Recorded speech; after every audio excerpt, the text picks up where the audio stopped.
not pulling the fire alarm yet. Okay, lesson 65, proportions with mixed numbers and similar triangles. All right, we are going to do something similar to what we just did. Mixed numbers. Last week we did proportions with fractions, and this week we're going to do it with mixed numbers. No big deal. Just adding one little element. 4/9 over x equals 2 1/5 over 1 3/4. Now, what's important in this problem is, we talk about neatness. In fact, we were just talking about neatness.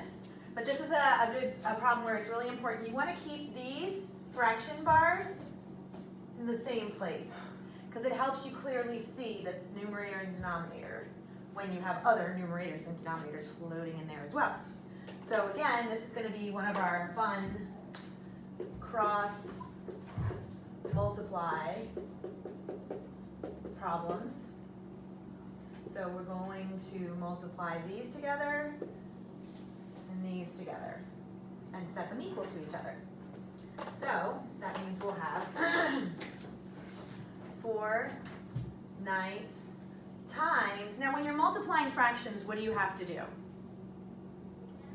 Or when you're multiplying mixed numbers? You have to make it an improper fraction. You have to make it an improper fraction. So let's do that. We have 4/9, instead of 1 3/4, let's write 7 over 4 equals, we'll do these, 2 1/5 times x. The same goes here. We're going to need that to be an improper fraction.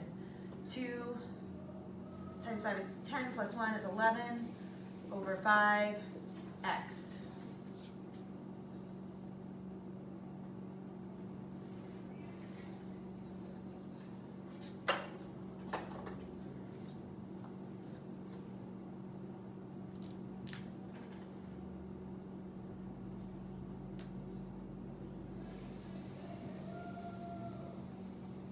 So these divide out and we get 7 over 9 equals 11 over 5x. And then what do?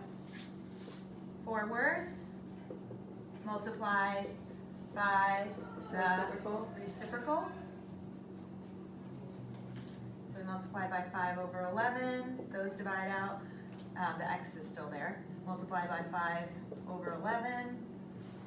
And we get x equals 35 over 99.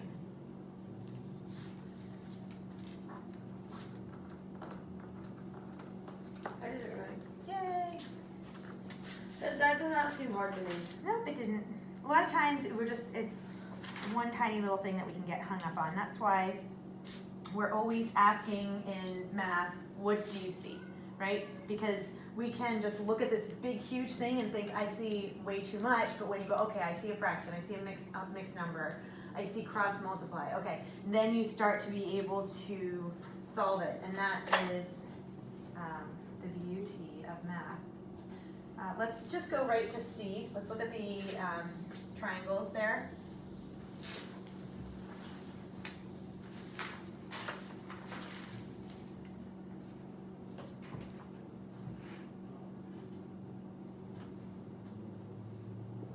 Where are we going? C, page 207, practice problem C.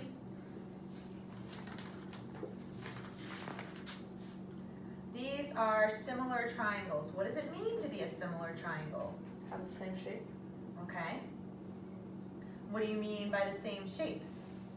What's the same? Are the side lengths the same? The angle. The angles are the same, exactly. And that's what these little thingamabobs are. This marking is saying that it's congruent to that one. These two angles are congruent and these are congruent. Now, similar means that they have the same angle measure, but they don't have to have the same side measures. But the sides correspond. Like, there will be a ratio, a relationship between these two triangles.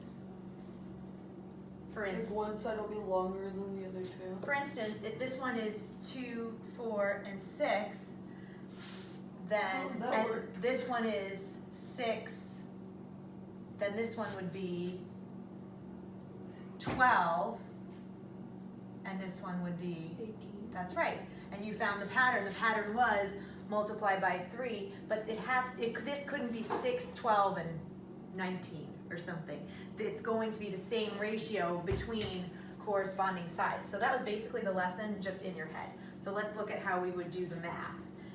If we had 5, 9, and 7, and 4, M, and P, we're gonna set up a ratio. And I know you're gonna say, but I can just do it in my head. Yeah, I already know what the numbers are. Okay, but this one's not as easy as the other one. The 2 and the 4, the 6 and all that. 5 to 4 is 9 to 10. No, because 5 goes down 1, but it's not gonna Oh. go down 1 necessarily, because we have to look at the ratio. 5 over 4 is gonna be the same ratio as 9 over what? M. Right, Oh, so you're just gonna cross multiply again. exactly. So we cross multiply, and we get 5m equals 36. Divide by 5, divide by 5. M equals 7 and a fifth. Ah, see? You couldn't do that in your head. I mean, maybe you could. Probably But- not. But they give you one, oh, did I do that sometimes. 1/5. Thank you for paying attention. I think this, I'll have to think of some clever name like absent-minded math professor, because I make a lot of silly mistakes. All right, so 5 to 4 is 9 is to M. So do this without P. How would we set up a proportion for that? 7 over. Well, let's not make it complicated. Let's keep it without the fractions if at all possible. Oh, that one, is that what you were saying? Okay, Yeah. great.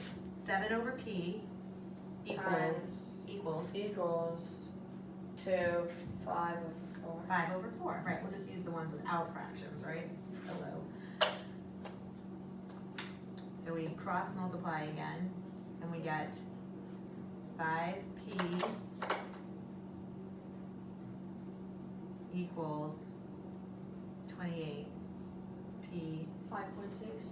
equals 5. Nice. All right, let's just keep it with fractions though, because I just prefer fractions. But 5 3/5 is, yeah, you could say equal 5.6. Lovely. Lovely. Lovely. That's it for lesson 65.